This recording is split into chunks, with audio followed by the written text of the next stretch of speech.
Ini kalau sampai kemarin terjadi pembangkangan kepala daerah yang dari PDIP dilarang ikut oleh Megawati, ini menunjukkan sebenarnya sikap partai ini, sikap orang-orang yang ada di dalam partai PDIP itu sebenarnya serius nggak sih ngurusin negara ini gitu. Kalau Anda tidak serius ya jangan ikut pemilu gitu, jangan ikut pilkada gitu. Karena pilkada itu juga pakai uangnya negara, bukan pakai uangnya PDIP. Kita langsung saja merespon kegaduhan yang dibuat oleh Megawati. Jadi tidak kita katakan PDIP karena memang tidak semuanya orang PDIP sepakat dengan pemikiran dia gitu. Jadi sejak Hasto ditahan oleh KPK, ini kan menjadi tantrumnya seperti itu. Ini tantrum politik kalau saya katakan. Padahal sebelumnya kan dia mau ngomong kalau ditahan, mau didatangi KPK, Kapolri dan sebagainya.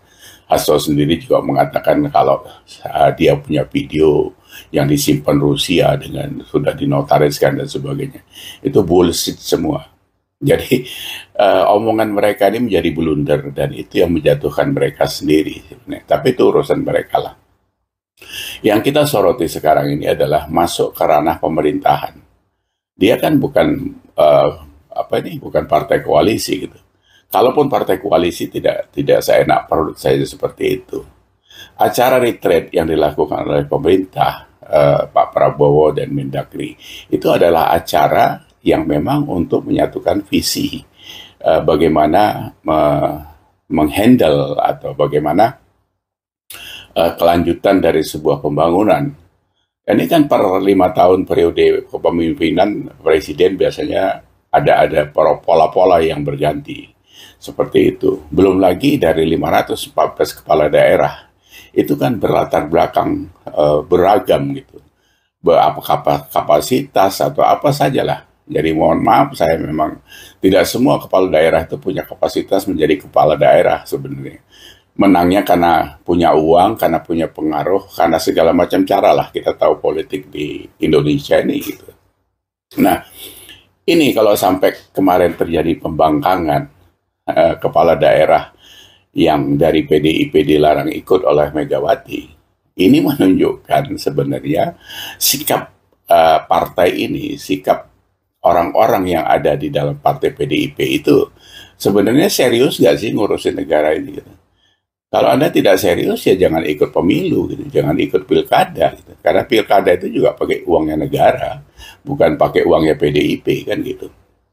Nah, dari situ kita makin kuat melihat bahwa kalimat petugas partai yang selalu dilontarkan, statement itu yang selalu dilontarkan oleh Megawati itu memang nyata terbukti sekarang. Kalau mereka mengikuti instruksi dari ketumnya gitu.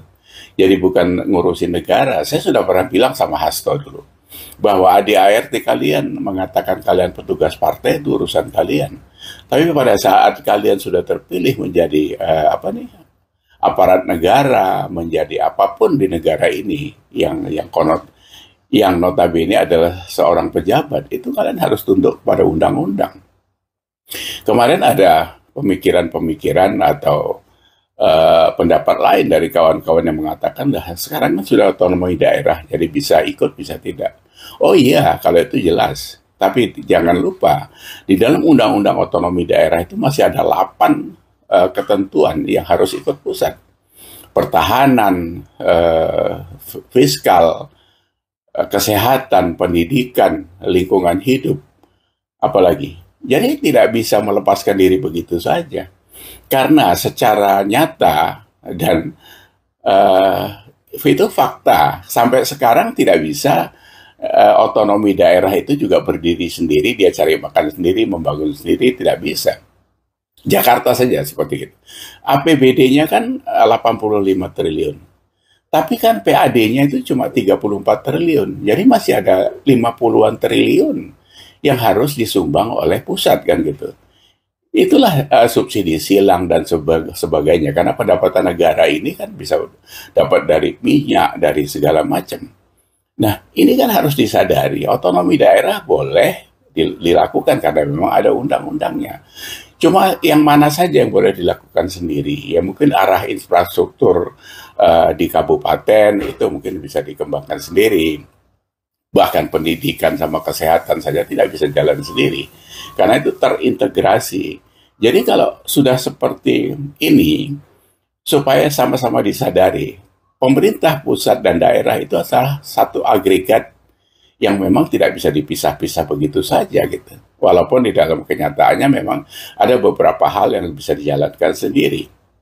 Nah, kembali lagi tentang pelarangan oleh Megawati itu. Jadi apa yang kita dengar selama ini, apa yang dihadapi Pak Jokowi selama 10 tahun itu, atau efektifnya 9 tahun, itu benar-benar. Jadi Pak Jokowi itu seperti dikatakan Romahur Hurmuji waktu itu. Tahun 2014 saja sudah diintervensi dan tidak disukai oleh Megawati. Karena 34 menteri itu cuma 4 atau 5 menteri untuk PDIP, dan itu memang maunya Pak Jokowi. Karena membangun negara ini tidak bisa pakai visi kepartaian, dia harus visi kenegaraan. Itu poinnya sebenarnya. Jadi kalau menurut saya, pembangkangan ini memang sudah menunjukkan bahwa ini tidak pantas ada di pemerintahan. Jadi nggak usah lagi dibujuk-bujuk berkoalisi. Kita tahu Pak Prabowo kan maunya guyup ngurus negara ini. Bagus niatnya. Cuma kalau ngurusin orang tantrum, capek aja kita. Buang-buang waktu, buang-buang energi. Buat apa kita ikut gila kan gitu. Nah, apapun yang dikatakannya lah. Megawati ini kan orang banyak orang bilang bahwa ya kena NPD dia ini kan gitu. Jadi selalu menjual nama orang tuanya dan sebagainya. Ya Pak Soekarno satu hal kita hormati sebagai proklamator. Tapi bukan berarti negara ini tidak ada kalau nggak ada Soekarno kan itu. Saya mohon maaf saja lah, ribuan pahlawan kita nyawa itu melayang untuk kemerdekaan Republik Indonesia. Jadi bukan Soekarno sendiri. Soekarno aja ada Hatta, ada Sahrir, dan seterusnya. Jadi jangan itu dibawa-bawa. Kalau ngomong katanya dia cerdas, dia yang buat ini, buat itu, strong, dan sebagainya. Nah kalau sekarang seperti ini, apa yang kita lihat di situ? Apa benefitnya buat kita? Bagi seorang seorang Megawati itu benefitnya apa buat Indonesia? Sekarang kan ngerusuin aja nih kayak gini kan. Program mau dijalankan ini kemarin waktu MB makan bergizi gratis saja sudah dikomentari 10.000 nggak cukup lah segala macam. Tiba-tiba belakangan karena Hasto ditersangkakan mau merepet nyerempet ke Pak Prabowo, ngelendot sampai ngasih minyak urut segala. Begitu nggak berhasil ngamuk lagi. Apalagi Hasto langsung ditahan gitu kan.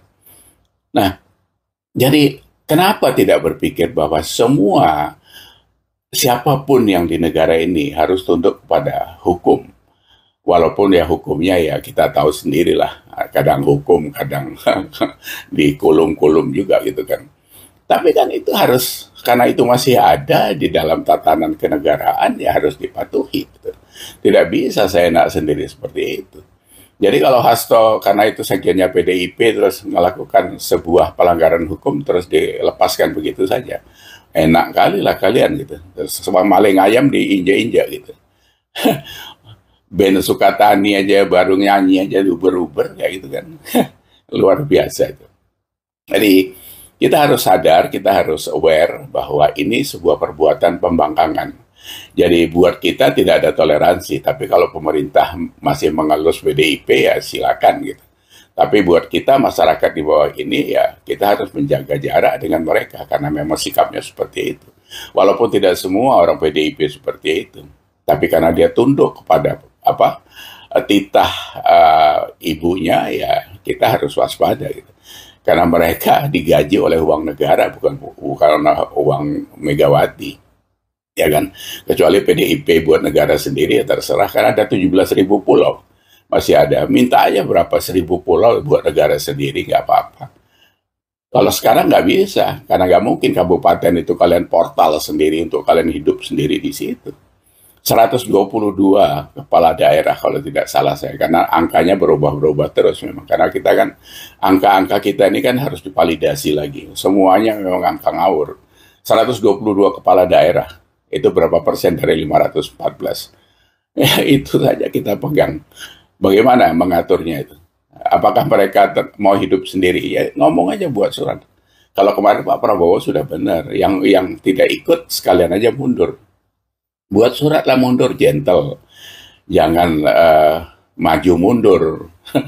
Maju mundur itu kalian jadi undur-undur gitu. Tapi buat kita sebenarnya sekarang ini menjadi trigger makin jelas bahwa PDIP itu mengecilkan dirinya sendiri karena dia dengan kelakuannya itu telah memporak-porandakan tatanan perpolitikan Indonesia. Itu clear buat saya. Jadi itu yang harus diwaspadai. Jadi kalau ada sebagian besar dari kita menginginkan PDIP tidak ada lagi di 2029, ya mungkin dari sini dimulainya itu dari diri mereka sendiri gitu ya. Saya pikir itu cukup jelas. Jadi tidak perlu kita bersayang-sayangan sama mereka lah karena sikapnya seperti itu. Jadi, kalau mau tunduk dengan ketua umum silakan tunduk saja, tapi jangan cari makan di negara ini gitu. Ikut saja yang tagar kemarin mau pergi dulu keluar itu. Kenapa kalian nggak ikut tagar itu? Pergi dulu keluar. Atau Indonesia sudah gelap, kenapa kalian ikut berterang-terang? Ya kan? 514 kepala daerah itu kan cuma 122 yang berpikiran gelap gitu. Ya biarkan sisanya jalan terang-terang, kenapa kalian ikut di terang-terang? Ya, kalian jalan aja di kegelapan itu, karena memang kalian menggelapkan diri sendiri. Jadi saya pikir itu kawan-kawan kita harus selalu waspada dengan orang-orang yang mengganggu ketertiban NKRI. Jadi karena kita mau sehat, negara ini mau sehat. Demikian obrolan kita pagi ini. Terima kasih. Assalamualaikum warahmatullahi wabarakatuh.